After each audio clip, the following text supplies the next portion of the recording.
Hello, this is Chef John from foodwishes.com with Muhammara. That's right, this amazing roasted pepper and walnut spread may be the most delicious thing you're currently not eating. So I'm very excited to show you how to put this together. And we actually have our recent Facebook Live to thank for that. Since it was during that, someone requested we do Lebanese food, and this was their specific food wish. Although having said that, this is actually a Syrian invention, but extremely popular in Lebanon, as it is throughout the Middle East. And once you taste this, you'll fully understand why. And we'll get started by prepping one of the three main ingredients. And that's going to be our walnuts that we're going to want to toast before we use. And my favorite way to do this is in a skillet over medium heat with a little bit of olive oil. And what we'll do is cook those for about 5 minutes or so, stirring and tossing them quite often until they're very lightly toasted.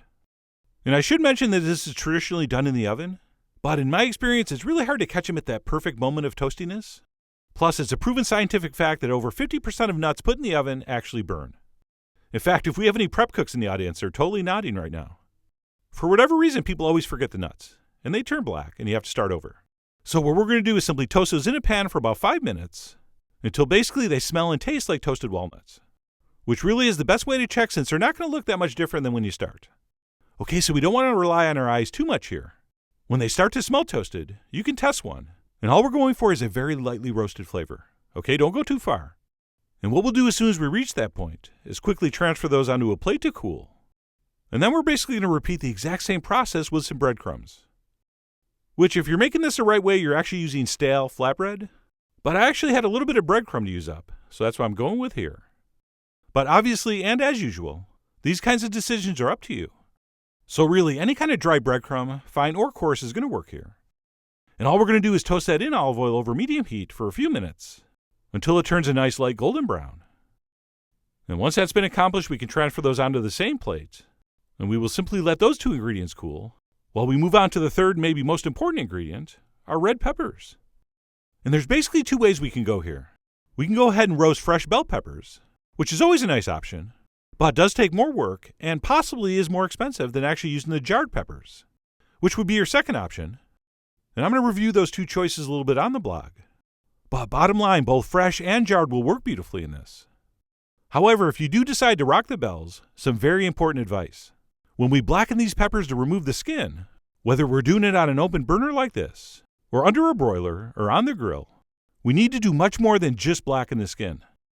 Okay, the skin's going to turn black relatively fast, but that doesn't mean we take them off. We want to leave these on until they soften, and the flesh of the pepper actually gets roasted through.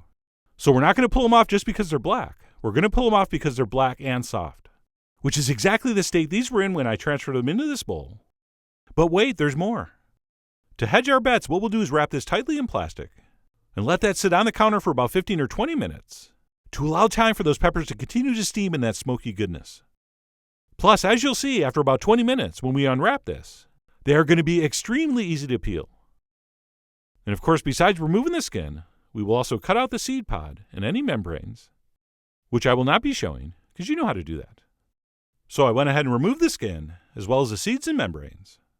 And by the way, so you're not confused with the amounts here, I'm not going to use all these. We're only going to need about a cup roughly chopped. But hey, if you're going to roast peppers, do some extra. I mean, come on, those grilled Italian sausages are not going to accessorize themselves. But anyway, once our crumbs and nuts are toasted and our peppers are roasted, we'll go ahead and toss that into our food processor, and then proceed to add the following ingredients. So to this, we're also going to add some crushed garlic, as well as some freshly squeezed lemon juice, and then a little bit of the one and only exotic ingredient here, some pomegranate molasses, also known as pomegranate concentrate. And yes, of course, on the blog, I'll tell you what to do if you can't find that. Although you can. And then we'll go ahead and season this up with some kosher salt, as well as a nice spoon of paprika. And be careful, that's regular paprika. The smoked paprika might be too strong for this. Then we'll also do a little bit of ground cumin, as well as a few shakes of cayenne pepper. And then speaking of pepper, if you can find it, we also want to add 1 spoon of aleppo pepper flakes, which are not only gorgeous, but there's no seeds, which is kind of nice. And then we'll finish this up with a few tablespoons of olive oil. And other than maybe adjusting with some salt later, that is pretty much going to be it.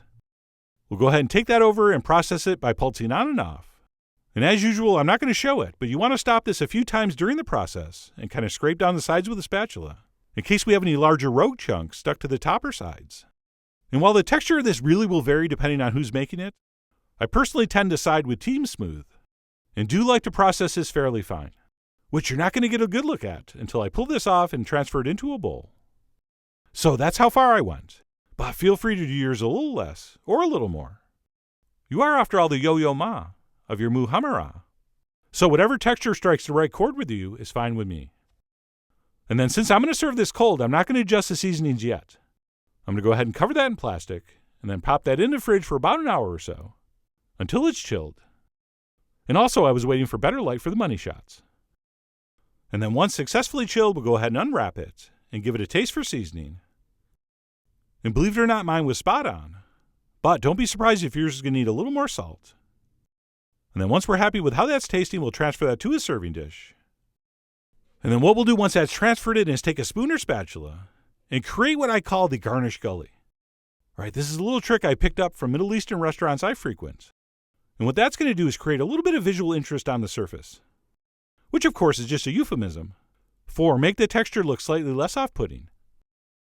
And then into our garnish gully, we'll finish up with some chopped walnuts, as well as maybe some more pepper flakes, and possibly a little extra touch of olive oil, which appears to be pouring from my fingertip. And then we'll finish up with a little bit of freshly chopped Italian parsley. And that's it, my Muhammara is done. And I really do hope I'm pronouncing that fairly close, since it's kind of fun to say, but much more fun to eat. So let me grab a piece of bread and give this a try. And by the way, this was supposed to be homemade Lebanese mountain bread, but I have not perfected the recipe yet. So all you're seeing here is simply some prop pita. But even served on this totally unremarkable bread, that is just an insanely savory and delicious bite. Okay, the expression bittersweet never really turns people on, but that's sort of the predominant flavor profile here, with that beautiful toasted nuttiness in the background. Just an absolutely fantastic tasting spread. And one of those things that's actually hard to stop eating. Alright, so be careful. You can embarrass yourself at the snack table with this stuff. And of course, as many people know, the real test for any spread or dip's deliciousness is it also amazing served on vegetables. Okay, if something's even good on a cucumber or carrot stick, it's good. That's the deal. But anyway, that's it. My take on Muhammara. Whether you've never had this before, or like me, you've had it before but didn't know where it was from or what it was called, I really do hope you give this a try soon. So head over to foodwishes.com for all the ingredient amounts and more info as usual. And as always, enjoy.